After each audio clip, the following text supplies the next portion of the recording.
Hello friends, Sindhu Bhairavi சீரியலில் என்ன நடக்குதுன்னு பார்க்கலாம் வாங்க. வீடியோவை ஸ்கிப் பண்ணாமல் கடைசி வரைக்கும் பாருங்கள். இப்போது சிந்து சைடில் இருக்கிற லாயர் இருந்துட்டு இங்கே பாருங்கள் யுவர் ஆனர், சிந்து பண்ணது மிகப்பெரிய தப்பு தான். அதை நானுமே தப்புன்னு தான் சொல்லுவேன். ஏன்னா ஒருத்தரோட சம்மந்தம் இல்லாமல் கல்யாணம் பண்ணுறது மிகப்பெரிய தப்பு. ஆனால் சிந்து பண்ணியிருக்காங்க அப்படின்னா ஏன் அவங்க ஒரு திட்டம் போட்டு அந்த குடும்பத்தை அழிக்கணும், இல்லை சிவாவோட வாழ்க்கை கெடுக்கணுன்றதுக்காகலாம் இந்த மாதிரி ஒரு செயலை அவங்க செய்யவே கிடையாது. சின்ன வயசுலேருந்தே சிந்து சிவா உயிருக்கு உயிராக நேசிச்சிருக்காங்க.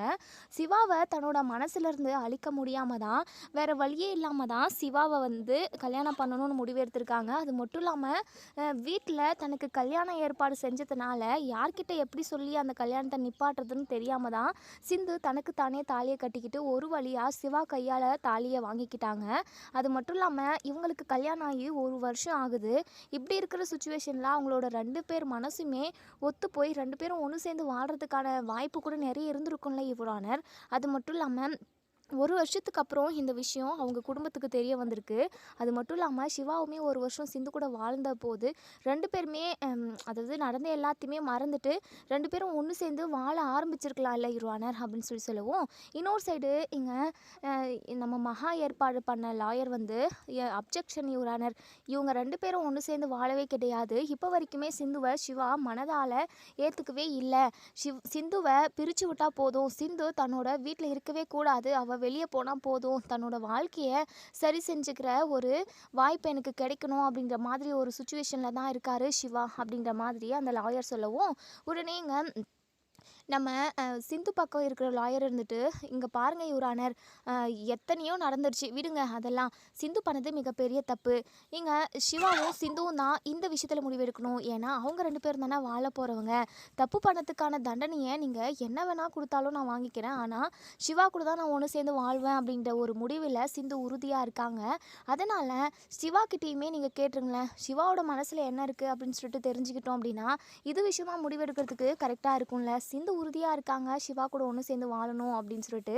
சிவா மனசில் என்ன இருக்குன்னு தெரிஞ்சு அதானே இப்போது சிந்துவையும் சிவாவையும் ஒன்று சேர்த்து வைக்கணுமா இல்லை பிரிக்கணுமான்ற முடிவவே நம்ம எடுக்க முடியும். ஏன்னா 2 பேரும் ஒத்து போய் சம்மந்தப்பட்டு வாழ்ந்தால் தானே வாழ்க்கையுமே சிறப்பாக இருக்கும்.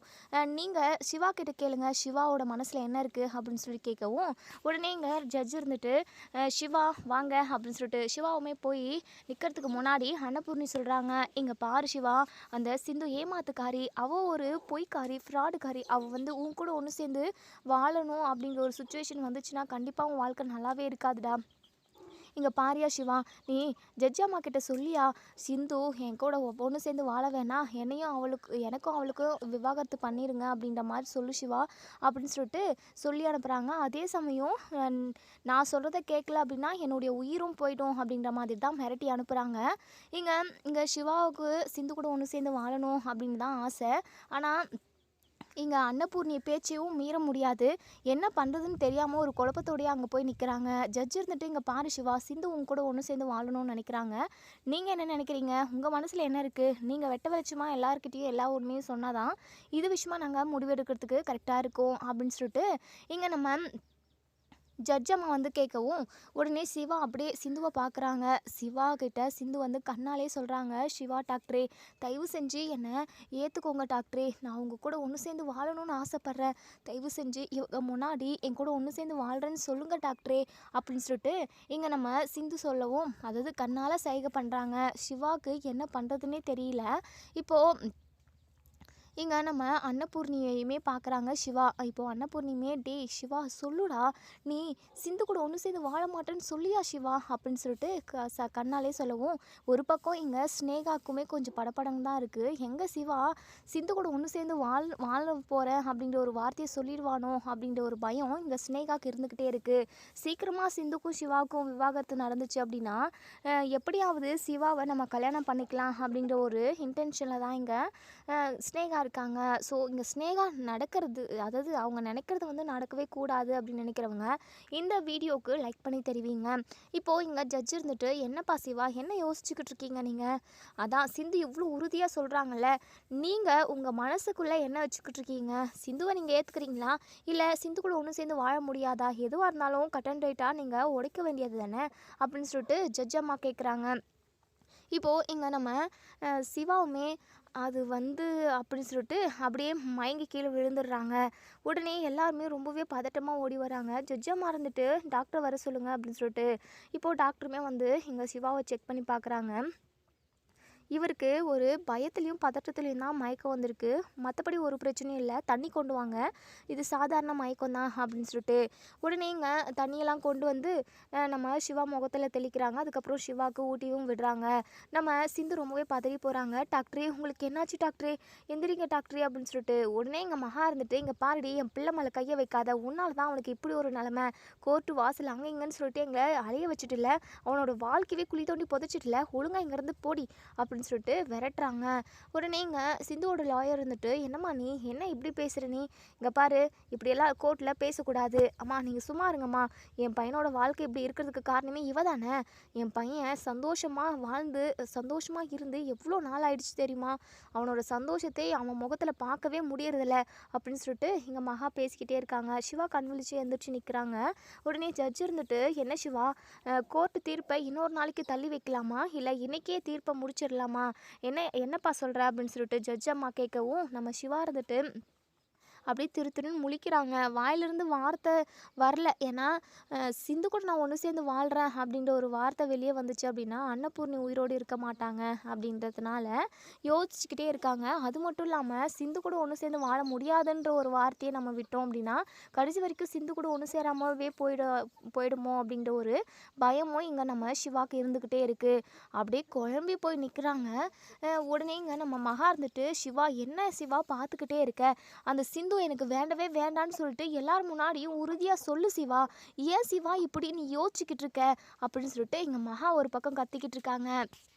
உடனே ஜட்ஜ் இருந்துட்டு இங்கே பாருங்கள் நீங்கள் எல்லாருமே அங்கங்கே போய் உட்காருங்க, உங்கள் ஷீட்டில் போய் உட்காருங்க, இங்கே பாரு சிவா, நீ சொல்கிறத பொறுத்து தான்ப்பா நாங்கள் முடிவெடுக்க முடியும், சொல்லுப்பா உனக்கு கவுன்சிலிங் இது கொடுக்கவா அப்படின்னு சொல்லிட்டு உடனே நம்ம சிந்து இருந்துட்டு ஜட்ஜ் அம்மா உண்மையாகவே டாக்டருக்கு என் கூட ஒன்று சேர்ந்து வாழணுன்றது தான் ஆசையே, தயவு செஞ்சு நீங்கள் எங்கள் 2 பேரையும் ஒன்று சேர்த்து வைங்க, கண்டிப்பாக சிவா டாக்டர் வாயிலிருந்து எந்த ஒரு வார்த்தையும் வராது, ஏன்னா அவங்க வீட்டில் உள்ள எல்லாருமே அவங்கள மிரட்டி கூட்டிகிட்டு வந்திருக்காங்க, அவங்க மனசில் உள்ளது எல்லாமே என் கூட ஒன்று சேர்ந்து வாழணும் அப்படின்றது மட்டும்தான் அப்படின்னு சொல்லிட்டு இங்கே சிந்து சொல்லவும் உடனே இங்கே மகாக்கு அப்படியே பத்திக்கிட்டு வருது. அதாவது அங்கே அவங்க உட்காண்ட்ருந்த இடத்துல இருந்து குடு குடுன்னு ஓடி வராங்க. என்னடி என்ன பண்ணிக்கிட்டு இருக்க நீ, எதுக்காக இப்படி பொய்யா பேசிக்கிட்டு இருக்க, என் பையனோட மனசில் நீ இல்லவே இல்லை, இங்கே பாருங்க ஜட்ஜ் அம்மா, தயவு செஞ்சு என்னுடைய பையனுக்கும் இந்த சிந்துக்கும் விவாகரத்து பண்ணி விட்டுருங்க, தேவையில்லாமல் எதுக்காக பிரச்சனையை நீட்டாக இழுத்துக்கிட்டு போய்கிட்டு, வேண்டவே வேண்டாம், இந்த சிந்து எங்கள் குடும்பத்துக்கு வேண்டாம், இவ பொய் சொல்லி என் பையனை கல்யாணம் பண்ணி என் பையனோட வாழ்க்கையவே கெடுத்துட்டாங்க அப்படின்னு சொல்லிட்டு மகா வந்து பயங்கர ஆக்ரோஷமாக இங்கே ஜட்ஜ் கிட்ட சொல்லுவோம். நம்ம ஜட்ஜ் இருந்துட்டு இங்கே பாருங்கள் நீங்கள் எதுக்காக இப்போ வந்தீங்க, உங்களை நாங்கள் கூப்பிட்டோமா, உங்களுக்கு கோர்ட்டோட ப்ரொசீஜரே என்னன்னு தெரியவே தெரியலையா, போயிட்டு உட்காருங்க அப்படின்னு சொல்லிட்டு ஜட்ஜ் வந்து இங்கே மகாவை பயங்கரமாக திட்டிடுறாங்க. மகாவுமே ரொம்பவே அவமானப்பட்டு அங்கே போய் உட்கார்றாங்க. இசைக்கு இருந்துட்டு அக்கா என்னக்கா, கடைசியில் சிந்து பக்கம் தீர்ப்பை சொல்லிடுவாங்க போல இருக்குது, அவளுக்கு சாதகமாக தான் எல்லாமே நடந்துக்கிட்டு இருக்கு. உடனே மகா இருந்துட்டு ஆமாம் இசைக்கு, இந்த சிவா எதுவுமே பேசாமல் சைலண்ட்டாகவே இருந்தால் பின்ன அவங்க என்ன சொல்லுவாங்க, கவுன்சிலிங் போங்க, இல்லைனா இவங்க நீங்கள் 2 பேரும் ஒன்று சேர்ந்தா வாழணும் அப்படின்ற மாதிரி ஒரு முடிவை சொல்லிடுவாங்க. எதுக்காக இந்த சிவா இப்படியே இருக்கான்னு எனக்கு ஒன்றுமே புரியல, இவனோட மனசில் அந்த சிந்து தான் இருக்கா, அந்த சிந்து தான் போட்டு ஆட்டி படைக்கிறா போல, ஐயோ கடவுளே, இந்த சிவா மட்டும் ஒரு வார்த்தை விவாகரத்து கொடுங்க அப்படின்னு சொல்லிட்டு சொல்லிட்டானா அதை வச்சு என்ன வேணாலும் பண்ணிடலாமே, எதுக்காக இவன் முழிச்சுக்கிட்டு இருக்கான்னு தெரியல, அப்படியே எனக்கு பயங்கர கோபம் வருது, விட்டா நான் அந்த சிந்துவை கொன்று போட்டுட்டு ஜெயிலுக்கு போயிடுவேன் இசைக்கு அப்படின்னு சொல்லிட்டு அக்கா கொஞ்சம் பொறுமையாக இருக்கா, இப்போவே போயிட்டு எல்லார் முன்னாடியும் திட்டு வாங்கிட்டு தானே வந்தேன், கொஞ்ச நேரம் பொறுமையாயிரு, ஜட்ஜம்மா என்ன தீர்ப்பு சொல்கிறாங்கன்னு பார்ப்போம் அப்படின்னு சொல்லிட்டு உடனே அன்னபூர்ணி சிவா கிட்ட வந்து இங்கே பாரு சிவா, எதுக்காக நீ இப்போ நின்றுக்கிட்டே இருக்க, நீ சொல்லியா இந்த ஃப்ராடுக்காரி கூட ஒன்று சேர்ந்து வாழ முடியாதுன்னு சொல்லியா சிவா அப்படின்னு சொல்லிட்டு பெரியம்மா என்னை மன்னிச்சிருங்க பெரியம்மா, நான் சிந்து கூட ஒன்று சேர்ந்து வாழணும் பெரியம்மா, பஞ்சாயத்தில் அத்தனை பேர் முன்னாடி உங்களுக்கு எந்த ஒரு அவமானமும் வந்துடக்கூடாது, உங்கள் பேச்சை மீறிடக்கூடாதுன்னு சொல்லிட்டு நான் தாக்கு பிடிச்சிக்கிட்டு இருந்தேன். சிந்துவை நான் எப்போவே நான் அவள் கூட ஒன்று சேர்ந்து வாழணும்னு சொல்லிட்டு நான் முடிவு எடுத்துட்டேன் பெரியம்மா. என்னால் அவளை விட்டு கொடுக்கவும் முடியல, உங்கள் பேச்சை மீறி எதுவும் பேசவும் முடியல பெரியம்மா. அதான் எதுவுமே பேசாமல் அமைதியாக இருக்கேன் பெரியம்மா அப்படின்னு சொல்லிட்டு அன்னபூர்ணிக்கிட்ட மட்டும் சைலண்ட்டாக அப்படியே அவங்களுக்கு மட்டும் கேட்குற மாதிரி பேசுகிறாங்க. இப்போ சிவா சொன்னதை கேட்ட இங்கே நம்ம அன்னபூர்ணி அப்படியே கதி கலங்கி போகிறாங்க.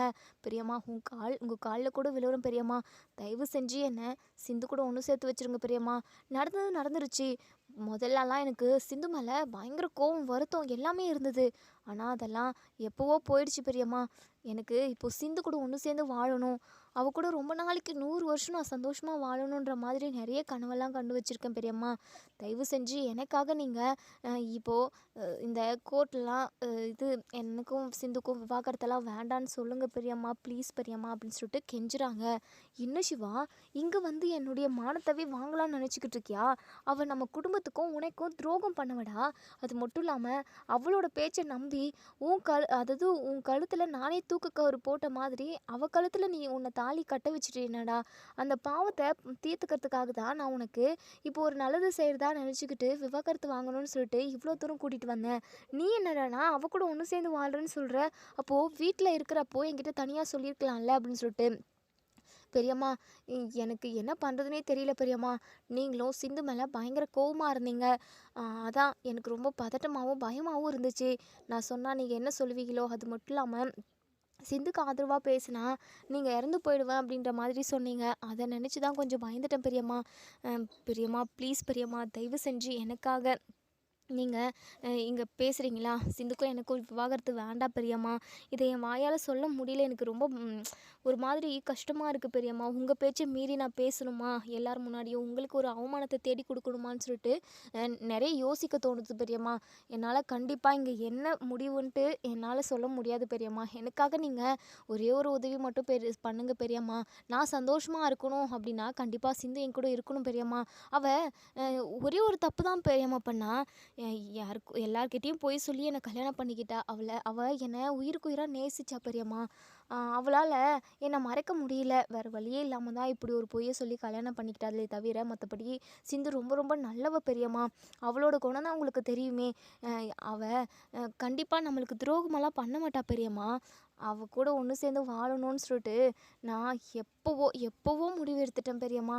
இதுக்கப்புறம் நான் உங்ககிட்ட எப்படி சொல்லி புரிய வைக்கிறதுன்னு எனக்கு ஒன்றுமே தெரியல அப்படின்ற மாதிரி எங்கள் சிவா வந்து அப்படியே மெதுவாக இங்கே நம்ம அன்னபூர்ணிக்கு மட்டும் கேட்குற மாதிரி ரொம்பவே ஃபீல் பண்ணி சொல்லவும், இதை கேட்ட எங்கள் அன்னபூர்ணி பயங்கரமாக அங்கே யோசிச்சுக்கிட்டே இருக்காங்க. மகா இருந்துட்டு இசக்கி கிட்ட சொல்கிறாங்க, இசக்கி என்ன அங்கே அக்காவும் சிவாவும் ஏதோ பேசிக்கிறாங்க, ஆனால் காதே கேட்கல, ஒன்றுமே புரியலையே அப்படின்னு சொல்லிட்டு. உடனே ஜட்ஜ் இருந்துட்டு, என்ன நீங்கள் 2 பேருமா பேசிக்கிட்டு இருக்கீங்க? நீங்கள் 2 பேரும் பேசிக்கிறதா இருந்தா வீட்டுக்குள்ளேயே பேசிக்கலாம்ல, எதுக்காக கோர்ட் வரைக்கும் கூட்டிகிட்டு வரீங்க? இங்கே பாருங்கள், கோர்ட்டுக்கு கொஞ்சமாவது மரியாதை கொடுங்க. என்ன நீங்கள் எங்களை அவமானப்படுத்துகிறீங்களா அப்படின்னு சொல்லிட்டு இங்கே ஜட்ஜ் அம்மா கேட்கவும், நம்ம அன்னபூர்ணி பயங்கரமாக யோசிக்கிறாங்க. இதுக்கப்புறமும் நம்ம எதுவும் பண்ணுறதுக்கு இல்லை. சிவாவோட சந்தோஷமும் அவனோட வாழ்க்கையும் தான் நமக்கு முக்கியம். அவனோட விருப்பம் சிந்து கூட ஒன்று சேர்ந்து வாழ்கிறது தான் அப்படின்னு இருக்கிறப்போ நம்ம என்ன பண்ண முடியும்? அவன் சந்தோஷமாக இருக்கணும், அவனே மன்னிச்சு ஏற்றுக்கிறேன், அவள் கூட தான் என்னுடைய வாழ்க்கை இருக்கணும், அவள் கூட தான் நான் வாழணும் அப்படின்னு சொல்லிட்டு இவன் இந்த அளவுக்கு கெஞ்சுறப்போ நம்ம என்ன சொல்கிறதுக்கு இருக்குது? அவன் சந்தோஷமாக இருந்தால் அதுவே போதும். அவன் வாழ்க்கை விஷயம் அவன் தான் முடிவெடுக்கணும். தெரியாமலோ நம்ம சிந்துவை இவனுக்கு கல்யாணம் பண்ணி வச்சிட்டோம். அது பெரிய குத்தம்ன்றதுனால தான் சிவாவோட வாழ்க்கைக்கு ஒரு நல்ல பரிகாரமாக பண்ணணும், சிவாவுக்கு ஒரு நல்ல வாழ்க்கை அமைச்சு வைக்கணுன்றதுக்காக தான் இந்த சிந்துவை விவாகரத்து பண்ணணும்னு சொல்லிட்டு நினச்சோம்.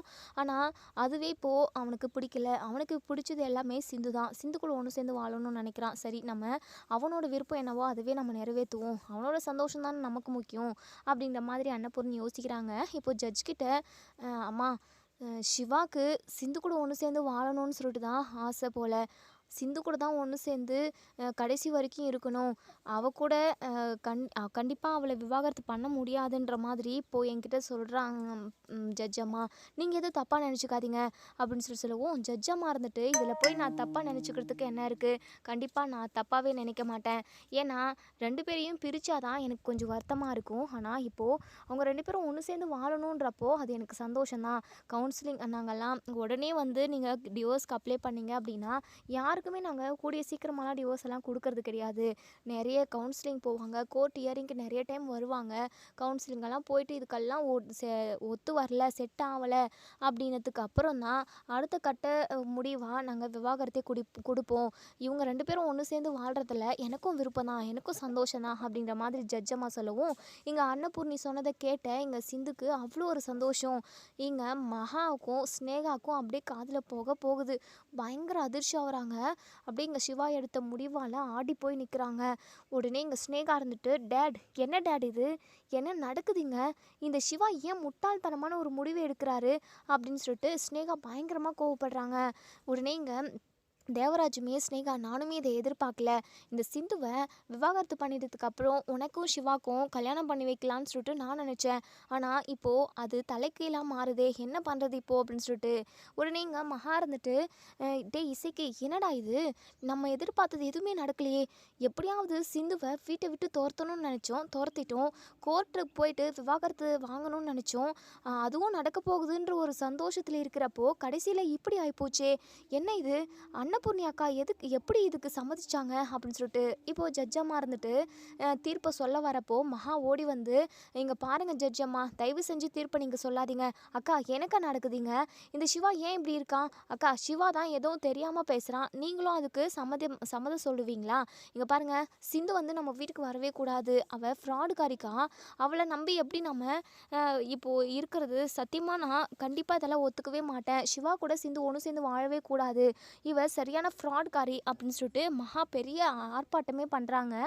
இங்கே அன்னபூர்ணி இருந்துட்டு, இங்கே பாரு மகா, நீ அமைதியாக போறியா இல்லையா, என் பேச்சுக்கு நீ மரியாதை கொடுக்கவே மாட்டியா அப்படின்னு சொல்லிட்டு இங்கே அன்னபூர்ணி கேட்கவும், உடனே இங்கே மகா இருந்துட்டு, கண்டிப்பாக யார் பேச்சுக்கு என்னால் மரியாதை கொடுக்க முடியாதுக்கா, ஏன்னா என் பையனோட வாழ்க்கை இது, இந்த சிந்து என் பையன் கூட ஒன்று சேர்ந்து வாழ்ந்தா அப்படின்னா கண்டிப்பாக கடைசி வரைக்கும் ஒரு நரக வாழ்க்கையை தான் என் பையன் வாழணும், கண்டிப்பாக இதுக்கு நான் ஒருபோதும் சம்மதிக்கவே மாட்டேன் அப்படின்னு சொல்லிட்டு இங்கே நம்ம மகா வந்து பயங்கரமாக சண்டை போட்டுக்கிட்டு இருக்கவும், இங்கே நம்ம சிவா இருந்துட்டு, போதும் நிறுத்துமா, தேவையில்லாமல் என் வாழ்க்கை விஷயத்துல யாரும் தலையிடாதீங்க, எனக்கு சிந்து கூட தான் ஒன்று சேர்ந்து வாழணும்னு சொல்லிட்டு விருப்பம், தயவு செஞ்சு யாரும் இதுக்கு குறுக்க நிற்காதீங்க அப்படின்னு சொல்லிட்டு சிவா சொல்லவும், அதையும் தாண்டி இல்லைடா உனக்கு எதுவும் தெரியாது, கண்டிப்பாக அவள் இங்கே இருக்கவே கூடாது அப்படின்னு சொல்லிட்டு இங்கே மகா பெரிய சண்டையை போட்டுக்கிட்டு இருக்காங்க. ஜட்ஜாமா இருந்துட்டு, என்ன நடக்குதுங்க, எதுக்காக இப்படியெல்லாம் கூச்சல் போட்டுக்கிட்டு இருக்கீங்க, இங்கே பாருங்கம்மா, ஒழுங்காக போயிட்டு உட்காருங்க, சிவாவும் சிந்துவும் ஒன்று சேர்ந்து வாழ போகிறவங்க, அவங்க தான் அவங்க வாழ்க்கையில் என்ன நடக்கணும், அவங்க 2 பேரும் ஒன்று சேர்ந்து வாழணுமா வாழக்கூடாதான்னு சொல்லிட்டு முடிவு எடுக்க வேண்டியவங்க,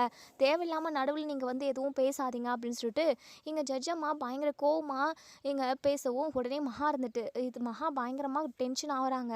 அன்னபூர்ணி இருந்துட்டு, மகா போய் உட்காரு மகா, தேவையில்லாமல் இன்னும் பிரச்சனையை இழுத்து விடாத போ அப்படின்னு சொல்லிட்டு இசைக்கியை கூப்பிட்டு போக சொல்கிறாங்க. இப்போது இங்கே ஜட்ஜ் இருந்துட்டு, சிவா உண்மையாகவே உன் மனசில் சிந்து இருக்காங்களா, சிந்து கூட ஒன்று சேர்ந்து வாழ்கிறதுக்கு உங்களுக்கு விருப்பமா அப்படின்னு சொல்லி கேட்கவும், விருப்பம்தான், சிந்து கூட தான் நான் ஒன்று சேர்ந்து வாழணும் அப்படின்னு சொல்லிட்டு சிவா அவங்களோட முடிவை சொல்லிடுறாங்க. எங்கள் சிந்துக்குமே அவ்வளோ ஒரு சந்தோஷம். உடனே நம்ம அன்னபூர்ணி காலில் போயிட்டு நம்ம சிந்து விழுந்துடுறாங்க. அத்தை ரொம்ப ரொம்ப நன்றி அத்தை, எனக்கு இப்போ தான் ரொம்ப சந்தோஷமாக இருக்குது, எப்படியோ என்ன நீங்கள் மன்னிச்சு ஏற்றுக்கிட்டீங்க அப்படின்னு சொல்லிட்டு. ஆனால் அன்னபூர்ணி சிந்து கூட பேசவே இல்லை.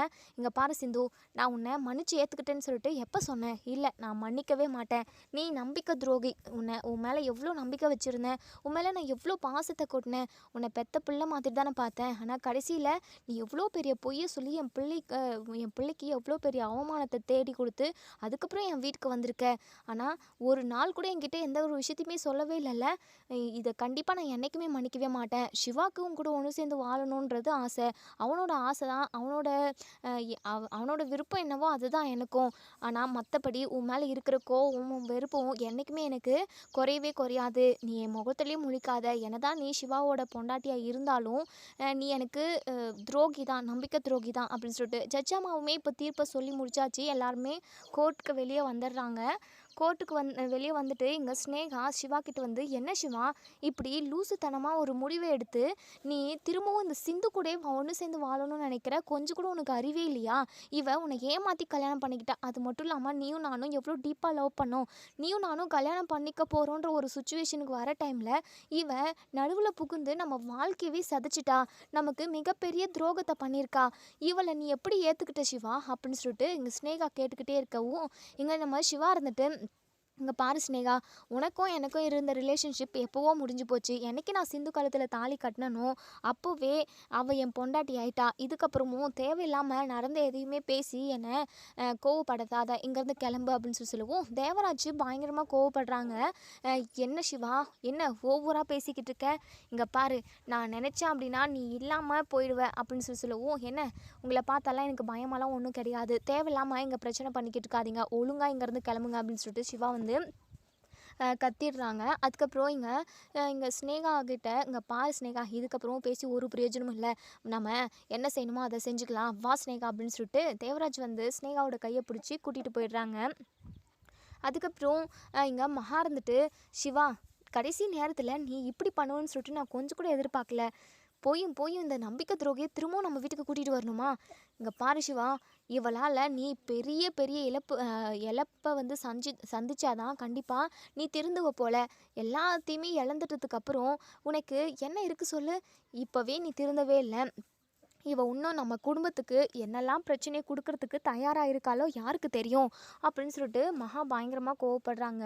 இப்போது இங்கே பைரவிக்குமே சுத்தமாக பிடிக்கல. பைரவி வந்து சிவா கிட்ட, சிவா உண்மையாகவே இந்த விஷயத்தில் நீங்கள் முடிவு எடுத்ததை நான் கண்டிப்பாக ஏற்றுக்கவே மாட்டேன். ஏன்னா இந்த சிந்து கேவலமானவ. இவளோட சுயநலத்துக்காக யார் எத்தனை பேரோட வாழ்க்கை போனாலுமே பரவாயில்ல அப்படிங்கிற மாதிரி தான் நான் இவ முடிவெடுத்து இப்படி ஒரு கேவலமான கீழ்த்தரமான வேலையை பார்த்துருக்கா.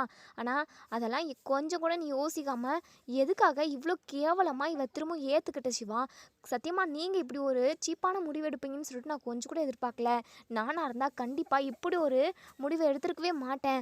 இவளால் எத்தனை பேரோட வாழ்க்கை ஸ்பாயில் ஆயிருக்கு. இவளை பார்க்கவே எனக்கு அருவருப்பாக இருக்குது. உடனே இங்கே நம்ம சிவா இருந்துட்டு, தயவு செஞ்சு அவளை பற்றி பேசுறத நிப்பாட்டுறீங்களா? அவள் அப்படி என்ன பெரிய தப்பு பண்ணிட்டா? அவளோட ஆசை, அது மட்டும் இல்லாமல் அவள் என்னை உயிருக்குயிராக காதலிச்சிருக்கிறா.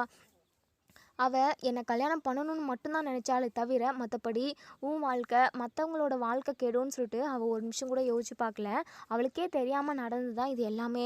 தேவையில்லாமல் சிந்து மேலே யாருமே கோவத்தை வெளிப்படுத்தாதீங்க அப்படின்னு சொல்லிட்டு சிந்துவுக்காக பேசுகிறாங்க. அன்னபூர்ணியுமே சரி சிவா, நம்ம கிளம்பலாமா வீட்டுக்கு அப்படின்னு சொல்லிட்டு இப்போ எல்லாருமே வீட்டுக்கு போயிடுறாங்க. வீட்டுக்கு போயிட்டு எல்லாருமே சோஃபா மேலே தான் உட்காடுறாங்க. இப்போது நம்ம சிந்துவோட அப்பா வந்து சிந்துக்கிட்ட, இவ்வளோ கேவலமாக எவ்வளோலாம் அசிங்கப்படக்கூடாதோ அந்த அளவுக்கு அசிங்கப்பட்டு இன்னைக்கு இந்த வீட்டுக்கு வந்திருக்க, உனக்கு எல்லாம் கொஞ்சம் கூட மனசாட்சி உறுத்தவே இல்லையா அப்படின்னு சொல்லிட்டு பயங்கரமாக கரிச்சு கொட்டுறாங்க இங்கே நம்ம சிந்துவோட மனசை கடைசி வரைக்கும் யாருமே புரிஞ்சுக்கவே இல்லை. கடைசி நேரத்தில் நம்ம சிவா ஒரு தெளிவான முடிவு எடுக்கல அப்படின்னா கண்டிப்பாக சிந்துவோட சுச்சுவேஷன் என்ன மாதிரி இருந்திருக்குமோ. எப்படியோ எல்லாருமே வெறுத்து தான் ஒதுக்குறாங்க. இப்போதைக்கு சிவா மட்டும் தான் நம்ம சிந்துக்கு ஆறுதலாக இருக்காங்க. கூடிய சீக்கிரமே நம்ம அன்னபூர்ணியுமே சிந்துவோட மனசை புரிஞ்சுப்பாங்க. ஏன்னா அவங்களோட இடத்துல இருந்து யோசிச்சு பார்த்துருக்கணும். என்னதான் இருந்தாலும் சிந்து அவ்வளோ பெரிய தப்பெல்லாம் பண்ணலன்னு தான் சொல்லணும். ஏன்னா ஒரு கொலை பண்ணிட்டா கூட அது பெரிய தப்பு தான். அப்படி ஒரு விஷயத்த பண்ணியிருந்தா கூட சிந்துவை வந்து மன்னிக்காமல் இருந்திருக்கலாம். அதாவது இப்போது சிந்துவோட ஆசையை தான் நிறைவேற்றிக்கிட்டாங்க. ஆனால் மற்றவங்களுக்கு பிரச்சனை வரணும் அப்படின்னு சொல்லிட்டு கூட அவங்க மனசளவில் கூட நினைக்கவே இல்லை. இதான் உண்மைன்னு கூட சொல்லலாம். ஆனால் யாருமே இதை புரிஞ்சிக்கவே இல்லை. எல்லாருமே அது இதுன்னு சொல்லிட்டு நம்ம சிந்துவை போட்டு திட்டுறதுல தான் இருக்காங்க. ஆனால் சிவா எப்படியோ நம்ம சிந்துவை புரிஞ்சுக்கிட்டாரு. இப்போது சிந்துவை ரூம்குள்ளே கூட்டிகிட்டு போயிட்டு, இங்கே பாரு சிந்து, அன்னபூர்ணியா பெரியம்மாவும் என் அம்மா, ஏன் உன் தங்கச்சின்னு உன் வீட்டில் உள்ள ஒட்டுமொத்த பேருமே உன் கூட பேசுறதில்ல, உன்னை வெறுத்து ஒதுக்குறாங்க அப்படின்னு சொல்லிட்டு நீ நினச்சி ஃபீல் பண்ணி கவலைப்படாத சிந்து, எல்லாமே ஒரு நாள் சரியாயிடும், நீ கவலைப்படக்கூடாது சரியா அப்படின்னு சொல்லிட்டு இங்கே நம்ம சிவா வந்து ஆறுதலாக இருக்காங்க. இங்கே நம்ம சிந்து இருந்துட்டு, டாக்டரே எனக்கு இது போதும் டாக்டரே, கடைசி வரைக்கும் நீங்கள் என் கூடவே துணையாக இருந்தீங்க அப்படின்னா நான் எவ்வளோ பெரிய விஷயத்தையுமே சாதிப்பேன், எனக்கு நம்பிக்கை இருக்குது டாக்டரே அப்படின்னு சொல்லிட்டு நம்ம சிந்து சொல்கிறாங்க. இப்போது இன்னொரு சைடு இங்கே ஸ்னேகா அப்படியே பயங்கர மரண கோவத்தில் இருக்காங்க. டேட், அந்த சிந்து உயிரோடவே இருக்கக்கூடாது டேட், அவள் எப்பயாவது ரோட்டு பக்கம் வந்தானா லாரி வச்சு அவளை மோதணும் டேட், கண்டிப்பாக கண்டிப்பாக இதுக்கப்புறமெல்லாம் அவளை உயிரோட விட்டு வைக்கவே மாட்டேன், கண்டிப்பாக என்னால் முடியாது டேட் அப்படின்னு சொல்லிட்டு பயங்கர கோவமாக கத்துறாங்க. உடனே தேவராஜ் இருந்துட்டு கொஞ்சம் பொறுமையாக இரு ஸ்னேகா, ஏன் ரிலாக்ஸ்டாக இரு நான் உனக்கு கூல் ட்ரிங்க்ஸ் கொண்டு வரேன். டேட் எனக்கு எதுவுமே வேண்டாம் டேட், எனக்கு அவ்வளோ ஒரு கடுப்பாக இருக்குது டேட், சத்தியமாக இப்படியெல்லாம் நடக்கும்னு சொல்லிட்டு நான் எதிர்பார்க்கவே இல்லை. சிந்து கண்டிப்பாக சிவாவை விட்டு விலகி போயிடுவா, நெக்ஸ்ட்டு நான் அவனை கல்யாணம் பண்ணிக்கிட்டு நான் நினச்ச மாதிரி ஒரு நல்ல வாழ்க்கையை வாழலான்னு சொல்லிட்டு எவ்வளோ ஆசைப்பட்டேன் தெரியுமா டேட், ஆனால் அது எதுவுமே நடக்காமல் போயிடுச்சு. என்னால் எப்படி டேட் இதை ஏற்றுக்க முடியும், முடியவே முடியாது. தயவு செஞ்சு அந்த சிந்துவை போட்டு தள்ளுங்க டேட் அப்படின்னு சொல்லிட்டு பயங்கர ஆக்ரோஷமாக பேசவும் இங்கே தேவராஜ் இருந்துட்டு ஸ்னேகா இப்போ என்ன அந்த சிந்துவை போட்டு தள்ளணும் அவ்வளோதானே, பார்த்துக்கலாம், நீ கவலைப்படாத. அவள் என்னைக்காவது கண்ணில் ரோட்டில் எது தென்பட்டா தனியாக வந்தா அப்படின்னா கண்டிப்பாக அவளை ஆக்சிடென்ட் பண்ணி அப்படியே ஸ்பாட் அவுட் பண்ண சொல்கிறேன். நீ கவலைப்படாத, இப்போவே நான் ஆட்கள் கிட்ட பேசுகிறேன் அப்படின்னு சொல்லிட்டு டேட் முதல்ல அந்த வேலையை பாருங்கள் டேட் அப்படின்னு சொல்லிட்டு இப்போ மகா அவங்களுமே ஒரு பக்கம் பைத்தியம் பிடிச்ச மாதிரி தான் இருக்காங்க. இப்போ நம்ம ஸ்னேகாவுக்கு தான் கால் பண்ணுறாங்க. உடனே ஸ்னேகா ஹலோ சொல்லுங்கள் ஆண்டி அப்படின்னு சொல்லிட்டு பயங்கர கோவமாக பேசவும், என்ன ஸ்னேகா இவ்வளோ கோவமாக பேசுகிற, பின்ன என்ன பண்ண சொல்கிறீங்க ஆண்டி, எப்படியாவது நான் சிவாவை கல்யாணம் பண்ணிக்கலாம்னு நினச்சேன், ஆனால் இப்படி ஆகிப்போச்சு அப்படின்னு சொல்லவும் உடனே மகாவுமே ஆமாம் ஸ்னேகா நானும் அதை நினச்சி தான் கடுப்பாக இருக்கேன், நானுமே சிவாவை எத்தனையோ டைம் கேட்டு பார்த்தேன், ஆனால் உங்களுக்கு என்ன என் வாழ்க்கை விஷயத்தில் நான் தான் முடிவெடுப்பேன் அப்படி இப்படின்னு வசனமெல்லாம் பேசுகிறான், அந்த நாடகக்காரியை வீட்டில் கூட்டிகிட்டு வந்து உட்கார வச்சது எனக்கு சுத்தமாக பிடிக்கல அப்படின்னு சொல்லிட்டு உடனே இங்கே ஸ்னேகா இருந்துட்டு இங்கே பாருங்க ஆண்டி, அவளை நான் கொல்லாமல் விட மாட்டேன், அவளை லாரி வச்சு மோதி கொன்று போட்டுட்டு அதுக்கப்புறம் நான் சிவாவை கல்யாணம் பண்ணிக்கிட்டு சந்தோஷமாக வாழணும் ஆண்டி, நீங்கள் என்ன சொல்கிறீங்க ஆண்டி அப்படின்னு சொல்லுவோம்.